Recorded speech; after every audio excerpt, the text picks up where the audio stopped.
How's it going, guys? It's Mask here, and today we're hanging out with Top Deck McGee. I wanted to talk to somebody who didn't quite make the top one, two, or even first, second, or third place, but still placed top 10 and probably had just as a crazy of a run during the entire event than other people. Actually, I would argue that the people who placed first and second, who are kind of locked in there, feeling safe, were probably stressing a little less than most of these guys who had to grind out till like the last hours fighting for that top 10 spot to get that icon. But yeah, I got Top Deck. How you doing today, buddy? Or what can I call you? Just call me Top Deck. So I'm doing good today. How about yourself? Oh, not bad. Got some sleep finally. I feel like we only slept for like 6 hours in the past 3 days. But I actually had a pretty normal sleep schedule, to be honest. Oh yeah? I only woke up earlier. That's actually not bad. I feel like it might have even been smarter to do it that way. I definitely think I lost some games because I was just super tired. I certainly think I should have slept better. That was just dumb. I didn't really grind game after game until the last day. So right. But the last day, I didn't really have much competition. So what did you end up starting the tournament off with? Tell me about day one. Day one, were you up right when it launched, or did you get up a little later? Yeah. Oh. It started at 1 a.m. for me. I wasn't feeling that good. What region are you that from? good that You're day. on. Are you on? I'm from North America. West Coast time zone then? No, PST. Okay. So what time is it for you right now? It is 12. Okay, so you're 3 hours behind us, right? So it started at 1, and how close to 1 were you on? At 1, I only played 4 games. I won them all, and then I was like, "Oh, I'm just gonna go to sleep." And then I woke up in the morning, and then I just started going off. I went like 19-2, which put me at like a 90% win rate. Damn! So, and what deck did you start off with? GK. I used GK until pretty much the whole tourney. And then, okay, so you just stayed true to GK. I know you're around the stream a lot, which was cool. Yeah. You were telling us about the climb, and you really was kind of like an underdog story. You were never quite there until the last day. You managed to slip into top 10.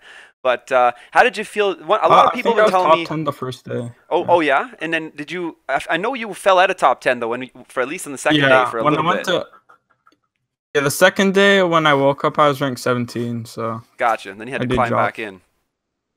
A lot of people told me they felt GK was a little too slow for the tournament. They didn't like how long it took the games to finish, and they found the amount of times it bricked. It bricked just a little too often for it to be too useful in this tournament format. It's great for trying to climb to King of Games. It does well in tournaments, but if every fourth or fifth game you have a brick hand and you're only winning 3 of those other 4, then your win rate's only like 3 and 2. Like I talked to a lot of people playing GK who played GK forever and literally had to give it up for this tournament. How do you feel about it? The thing I did was use legions, which helped the OTK potential of the deck tremendously. So, for example, if it's just a legion, if it's just a recruiter chief combo, they can't really do anything. Like you can't get 1 turn OTK, but when you have Legion, it adds an extra 1300, so that just automatically opens up for a OTK. Right, so you're definitely saying that GKs with running Legions are certainly was certainly a better way to go. Legions is very important. Yes. So day one, so it looks like you started off great. You had the exact opposite start as me. I started off, and for the whole first day, I was just trying to claw my way back up to 10k, fighting Teoburn after Teoburn after Teoburn. It was the worst thing ever. But so you went to stream night. I saw you were like 6k. I was like, oh god. Oh gosh. Oh, what's wrong with this guy? I ended up making it up to 65 by the third day. So I was okay with that. A little less shameful. But so 19-2, you pretty much landed yourself top 10, and we're pretty close to staying there the whole time. So tell me about how did you feel though day 3? So you didn't start day 3 off in top 10, and I know there was parts of day 3, the final day, that you weren't top 10. But walk me through your day 3. How did you feel? How did you progress through there? What choices did you make? What your deck changes?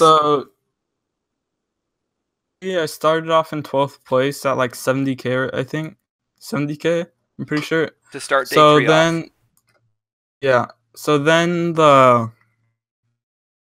pretty much I woke up at 10, then I started playing GK through like maybe, and then I I couldn't get past 80k with GK, so I just really wanted to try something new, and then I saw DK's handless deck, so I was using that, and that True. brought me up to 93k. Yeah, So that deck did very well for me too. I definitely picked it up at some point. I ended up going back to Harpies, Yeah. and I did a lot of swapping. But I got to a point where I knew I didn't really stand a chance anymore. So I tried to start having more fun with it, and it made it more enjoyable for me. Take the stress level off, and I got to imagine you had to have been super stressed on that final day, especially Yeah, I those did final not hours. like. I just wanted the tourney to end on the second day because I was top 10 already. So I was like, why change? So True. So DK's handless deck just climbed you up. So at what time did you Yeah. achieve 92,500 points? I would say hours. I didn't really play The last 2 as I hours? didn't really need to. Like 2 or 3. I can't remember, but uh, wait, what was the question again? Yeah. No, how so at what time do you remember achieving 92,500? Like when did you stop playing? Oh, Was there a what point time? where you were like, "I'm safe. I'm going to stop playing and just wait this out." Yeah, so my strategy was wait for every leaderboard update. I didn't need to really I didn't really need to grind if I Yeah. didn't need to. It was more there was more of a risk in losing So, than anything else at that point, right? yeah. So every hour is a leaderboard update. Nothing really changed each update, so I saw I didn't really need to really grind up because if I lost, I'd drop by 2 or 3 ranks, which was not worth it. That's And if crazy. I won, I wouldn't go up any. So I ended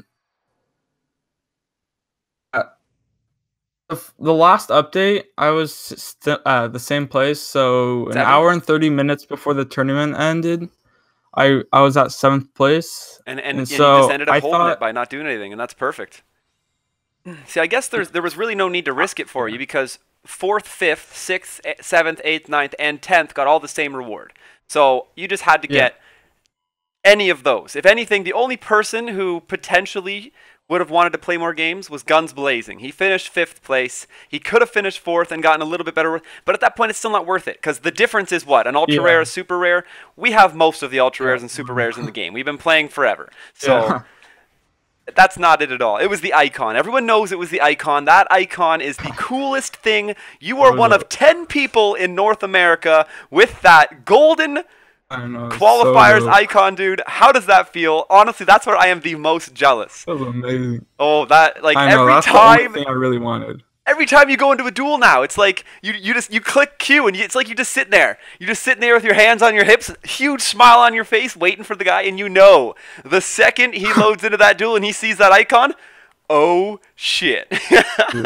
Because I remember the first time I saw the gold KC Cup icon against me, I was so scared. I was like, "Oh shit, this guy Yeah, was top 10." this guy was KC top Cup. I 10 have no fucking KC. chance. That's nuts. It's well, and that's even huger. There was only like 3 regions for the Yeah, KC Cup. So he was, or was there yeah. 2? Was So it 3 or 2? Do you remember?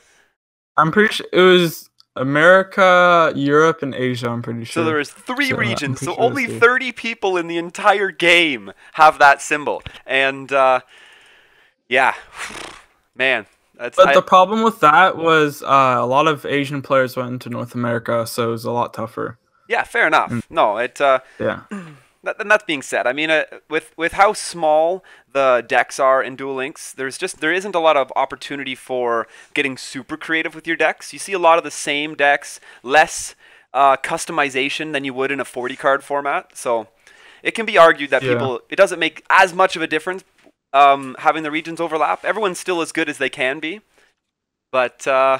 yeah. It doesn't really So change it that much. it sounds like it was actually you actually managed to you managed this event one of the best ways, I'd say, than most people. You didn't really Yeah, sacrifice the sleep. You didn't torture yourself. Like I would argue, I literally tortured myself this event. I only slept 6 hours in 3 days, and just it's certainly not healthy to do anything. And I know Tut was the same way. He placed 3rd in EU. He hardly slept, didn't eat properly, but he made it. So good for yeah. him. I wish thinking back, I Wait, he wish was I slept. a GK main, right? Pardon? Tut Pup is a GK main, right? Like he Yeah, was, yeah. or He is a GK main, but it he didn't he work did for give him. up on GK for most of the tournament. It wasn't working for him right off the bat. Uh, He actually ended Yeah. up switching onto a Destiny Draw GK build. That finally started working Destiny wonders Draw. for him. He just didn't like it because it was really slow. But he used Destiny Draw GKs, and with that he climbed from about, I want to say, 50k to 70k before he switched to Harpies, believe it or not. Vanilla Harpy Beatdown carried him from 70k to 91k, third place EU. That was pretty cool. But Yeah, literally whole tournament I didn't change my deck. Like didn't touch it at all. until the last day when you jumped on handless. Yeah, because I That's wasn't sweet. getting passed up. So Yeah, no, sometimes you just have to change it up and try to grind. yeah. Well, thanks for coming on here with me. Yeah, It was nice talking Yeah, to no you. problem. It's interesting to see, and I really liked to hear from someone who actually managed to live a sort of normal life and managed to hit top 10, saying we truly don't have to sacrifice sleep, our health, and everything else to be able to actually achieve duels in this tournament. I will ask you one last question though. What would you feel like? So there's a lot of other games like this that have a duel per day cap. How would you feel if they said you're only allowed to do 50 duels a day for an event like this, and it's the person who wins the most out of those 50 duels? Do you think that would make it fairer? Like Would you win like rate? that better or not? So like highest win rate gets to win. Sort of pretty highest much. win rate. Like it's less of a grind fest. Maybe 50. Yeah, the number of duels is irrelevant. Let's say Konami in this event they said you are only allowed to do 50 duels each day, and then the person who was the highest at the end of those 150 duels, they win. How do you feel about that? About that. Then win rate matters So more. wait, Less of the time investment would you get more duels the next day? every day. So you get 50 duels on Friday. You'd get 50 on Saturday, 50 on Sunday. You only get to play 150 Wait, total. so if you didn't play all 50, Or okay, let's say you get 100. Sure, maybe they carry over. Actually, no, they probably wouldn't carry over. It would be 50 per day. Let's say. all right. Just keep this current system because I know it's more grindy, but honestly, it's a lot. But like, I think this tournament was mostly about consistency and who are the most devoted players to Konami. Yeah, who, fair enough. Like because Creative Timmy played 18 hours, so honestly, I don't know about the 50 duels, but No, it's I not honestly 50. It's rather any. just have this system. Yeah, fair enough. No, that's what I was asking for. That's cool. Well, like I said, thanks for hanging out, and I definitely looking forward to seeing you around. I know I've seen you pop in the streams every once in a while. And congrats again, man, on top 10 and that shiny icon, which we all know is the true reward from hitting it. Absolutely. Well, guys, thanks for checking this out. There's going to be a couple more. There'll be a couple more people I'm going to try to get a hold of for an interview or two, as well as we're going to start going over everybody's decks from the top 10, kind of reviewing which ones, what we thought of them, what people ran, how they worked, showcase them in some duels and whatnot. But thanks for checking this out, guys. Of course, we're going to be live on stream. Probably not today. I think our next stream is going to be on Wednesday. That's twitch.tv/Mascarin. You got the socials up top, but definitely come check out our Discord channel, guys. It's in the description down below, a link to get in there. It's like a family in there. We hang out. We have a lot of fun. Always helping each other build decks and whatnot, talking about the meta. But most of all, guys, don't forget, stay classy.